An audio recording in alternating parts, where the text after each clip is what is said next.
नमस्कार, मैं हूं आशीष और आप देख रहे हैं आशीष कॉमर्स क्लासेस। मेरे प्रिय साथियों, आज मैं एक बार फिर से उपस्थित हूं एक नए वीडियो के साथ जिस चैप्टर का नाम है रीजनल रूरल बैंक, जिसको हम हिंदी में क्षेत्रीय ग्रामीण बैंक और ग्रामीण बैंक भी कहते हैं। इस वीडियो में मैं इसको ग्रामीण बैंक के नाम से कहूँगा।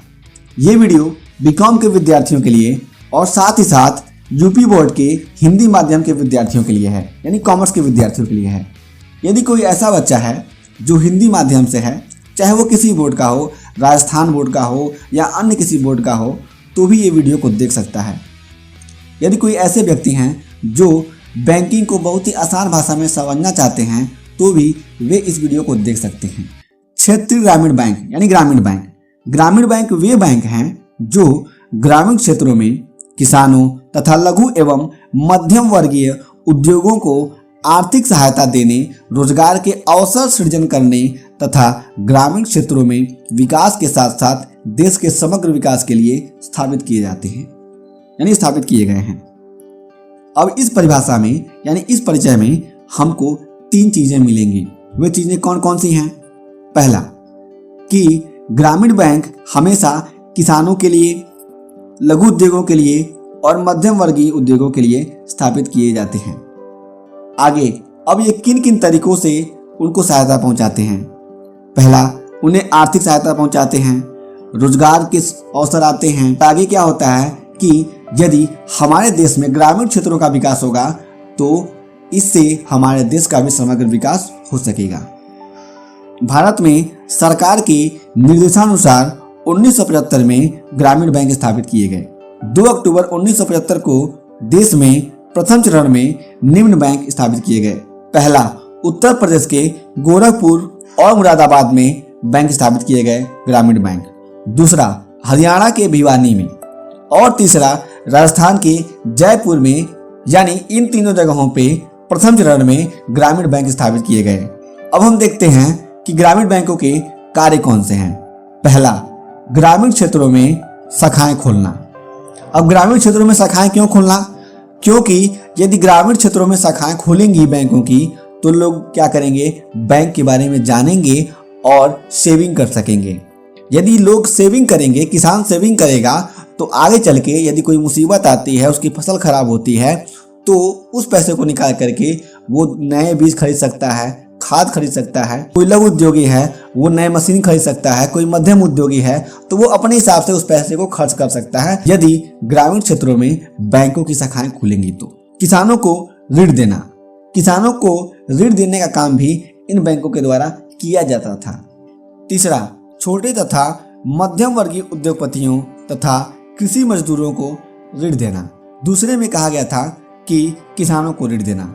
अब कहा जा रहा है कि जो छोटे स्तर के व्यापारी हैं, जो मध्यम स्तर के व्यापारी हैं और जो किसान मजदूर हैं, यानी जो ऐसे मजदूर हैं जो खेतों में काम करके अपना जीवन यापन करते हैं, उनको ऋण देना कि वो अपने सभी कार्यों को कर सकें, अपने बिजनेस को आगे बढ़ा सकें, अपने व्यापार को आगे बढ़ा सकें और अपनी जो भी क्रियाकलाप हैं, कृषि संबंधी क्रियाकलाप हैं, उनको संचालित कर सकें। चौथा, महाजनों तथा साहूकारों के शोषण से रक्षा करना।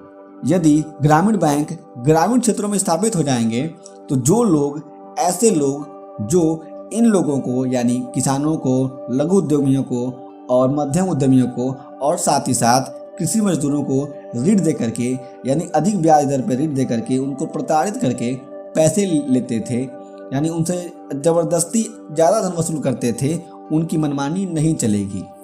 तो अब क्या होगा कि किसानों को राहत मिलेगी, इसलिए ग्रामीण बैंक ग्रामीण क्षेत्रों में स्थापित किए जाते हैं। 5वां है ग्रामीण क्षेत्र के लोगों को बैंकिंग व्यवस्था से अवगत कराना तथा ग्रामीणों में बैंक के बारे में विश्वास स्थापित करना। यहाँ साफ साफ लिखा हुआ है कि यदि भारत के ग्रामीण क्षेत्रों में बैंक खुलेंगे तो धीरे धीरे लोग यानी किसान उनके बारे में, बैंकों के बारे में जानेंगे, अपनी सेविंग्स करेंगे और यदि ऐसा बार बार से वे करेंगे तो उनके अंदर, उनके मन में बैंकों के प्रति और सरकार के प्रति क्या हो जाएगा? विश्वास हो जाएगा। आगे, रोजगार सृजन करना। रोजगार कैसे होगा सृजन?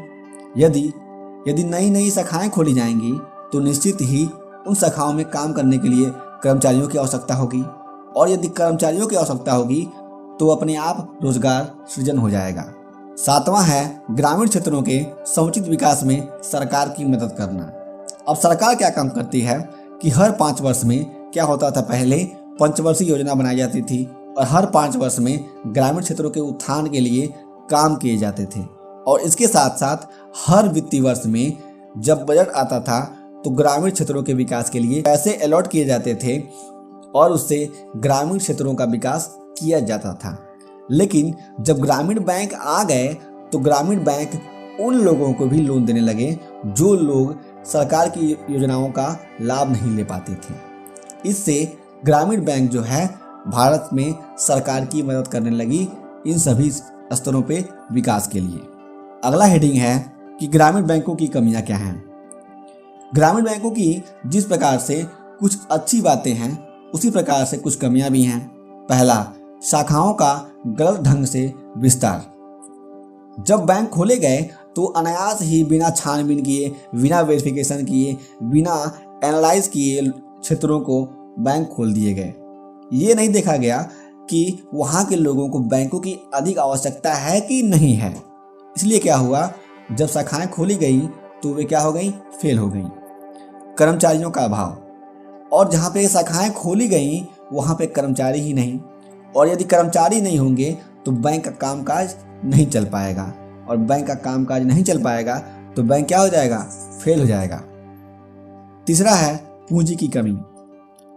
बैंकों को नई शाखाएं खोलनी है, लोगों को ऋण देना है, इसलिए बैंकों को धन की आवश्यकता होती है, यानी पूंजी की आवश्यकता होती है। और पूंजी की कमी के कारण भारत में बहुत सारे ग्रामीण बैंक फेल हो गए और वे अपने आप को बचा नहीं सके। लाभ का ना होना, अब लोग किसान लोन लेते थे और उस लोन को चुकता नहीं कर पाते थे, इसलिए बैंकों का बहुत घाटा होता चला गया और उनका लाभ न हो पाया।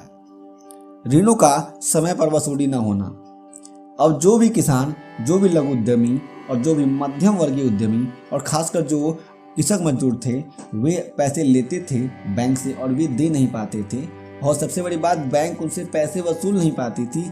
इसलिए क्या हुआ, बैंक फेल होते चले गए और ये बैंक की कमियों में आते हैं। ऋण देने में ज़्यादा लागत होना, अब सबसे बड़ी बात निकल के ये सामने आती है कि जो भी बैंक, ग्रामीण बैंक इन लोगों को ऋण देते थे, उस ऋण के लिए ये अधिक ब्याज चार्ज करते थे, इसलिए लोगों ने इनसे ऋण लेना बंद कर दिया। मितव्ययिता का अभाव, ये सरकार से और ग्रामीण क्षेत्र के लोगों से यानी किसानों से मितव्ययी नहीं हो पाए, यानी तालमेल स्थापित नहीं कर पाए। ये भी क्या है, ग्रामीण बैंक की कमियां हैं। अब हमारा अगला हेडिंग है कि ग्रामीण बैंकों के विकास के लिए हम क्या सुझाव देंगे। कुछ सुझाव इस प्रकार से हैं। पहला, व्यापारिक बैंकों के साथ विलय, यानी जो व्यापारिक बैंक है वो अच्छी तरीके से व्यापारियों को लोन दे सकती है और सारी चीज़ों को क्या करती है, एनालाइज करती है। इसलिए अगर हम व्यापारिक बैंकों के साथ ग्रामीण बैंकों का विलय कर देते हैं, यानी उनको मर्ज कर देते हैं, तो क्या होगा, निश्चित ही ग्रामीण बैंकों की स्थिति सुधर जाएगी। सभी प्रकार के बैंकिंग कार्यों की अनुमति, यानी जो भी कार्य हैं, जैसे म्यूचुअल फंड में काम हो रहा है, इंश्योरेंस का काम हो रहा है, यानी इन सभी कार्यों को भी ग्रामीण बैंकों को करने की अनुमति दी जाए तो निश्चित ही ग्रामीण बैंकों की दशा सुधर जाएगी। पुनर्वित्त की व्यवस्था, यानी कभी बैंक की स्थिति खराब हो गई तो बैंक को सरकार के द्वारा पुनर्वित्त की व्यवस्था की जाए, यानी उनको फिर से पैसे दिए जाएं जिससे वो अपनी बैंकिंग व्यवस्था को आगे ले जा सके। कृषकों के अलावा अन्य लोगों को भी ऋण, अब जो किसान हैं उनको तो ऋण दिया जा रहा है, लेकिन अन्य लोग जो हैं, जो जिनको ऋणों की आवश्यकता है, जिनको पैसे की आवश्यकता है, वो कुछ करना चाहते हैं, उनको भी ऋण दिए जाए।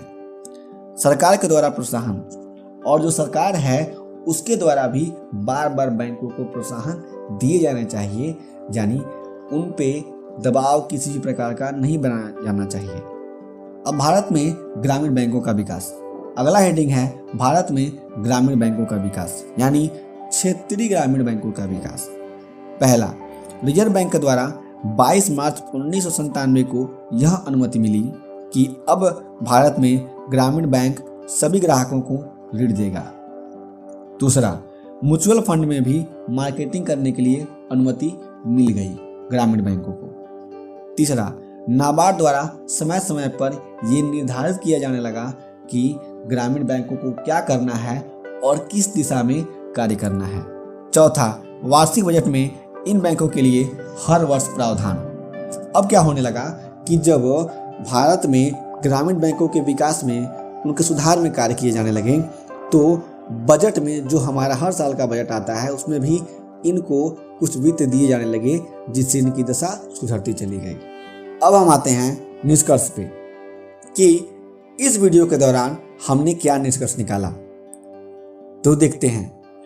उपरोक्त बातों तथा तथ्यों के आधार पर कहा जा सकता है कि ग्रामीण बैंकों के द्वारा भारतीय कृषि व्यवस्था को एक नया आयाम मिला है। ग्रामीण बैंकों के फेल होने का ये भी कारण रहा है कि किसानों के द्वारा ऋण की अदायगी समय पर नहीं की गई। तो मेरे प्रिय विद्यार्थियों, आपको ये वीडियो कैसा लगा हमें नीचे कमेंट बॉक्स में जरूर बताएं। यदि आपके कोई भी क्वेश्चन हो इस वीडियो से संबंधित तो हमें नीचे कमेंट बॉक्स में जरूर बताएं। यदि आपके फिर भी कोई क्वेश्चन रह जाते हैं, आप हमें बता नहीं पाते हैं, तो आप हमारे इंस्टाग्राम आईडी पे या फिर हमारे फेसबुक आईडी पे भी बता सकते हैं। हम फिर से मिलेंगे एक नए वीडियो के साथ। तब तक के लिए जय हिंद, जय भारत।